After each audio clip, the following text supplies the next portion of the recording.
एक व्यक्ति शराब पीवे, बीड़ी पीवे, रोगी रहे, बीमारी से ग्रस्त रहता था और यूं कह रहा था जी एक एक महीने के 5-5 हजार रुपए का खर्चा तो औषधियों का था पूरे परिवार का। और शराब पीता वो न्यारी एक आधा सदस्य शराब भी पीता। और बीड़ी तो ये दादा लाई हो रही सबके घर में होकेर बीड़ी। अब परमात्मा ने दया करी, क्योंकि यहां आने वाले व्यक्ति को सबसे पहले ये बुराई छुड़वाई जाती है जो मनुष्य के योग्य नहीं है, ये तो राक्षसों का आहार था। उस बीड़ी शराब तंबाकू व्यसन जो करते थे वो पैसा बच गया और फिर डॉक्टरों के जाया करते थे बुराई बीमारी के कारण। परमात्मा 1 मिनट में ठीक कर दे। भगवान किसे कहते हैं?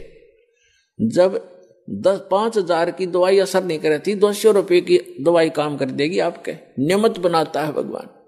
तो वो पैसे बच गए, हो गए धनी। 2 नंबर का काम बंद कर दिया, कर्म सुधरने शुरू हो गए और घर में बरकत आपे होगी। और फिर परमात्मा कहते हैं कल्पे कारण कौन है कर सेवा निकाम, और मन इच्छा फल देऊंगा जब पड़े मेरे ते काम। जब जहां पर भगवान का रोल आवेगा तो कहते तू भक्ति करते रहो आप, जैसे मेरा दास बतावे उस नियमों का पालन करते हुए आप भक्ति करते रहो। और फिर आप पर कोई आपत्ति आवेगी जो भगवान सतर्की होगी, फिर कहना देखना मन इच्छा फल दे दूंगा जो पड़े मेरे ते काम।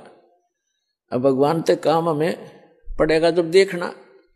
आप सोचते रह जाओगे कि भगवान हम सुना करते, भगवान ऐसा सुख देता है, और आप पर गिनती नहीं होगी इतने सुख देगा ये परमात्मा आपको। ये पूर्ण परमात्मा है, ये आपके प्रारब्ध को बदल सकता है।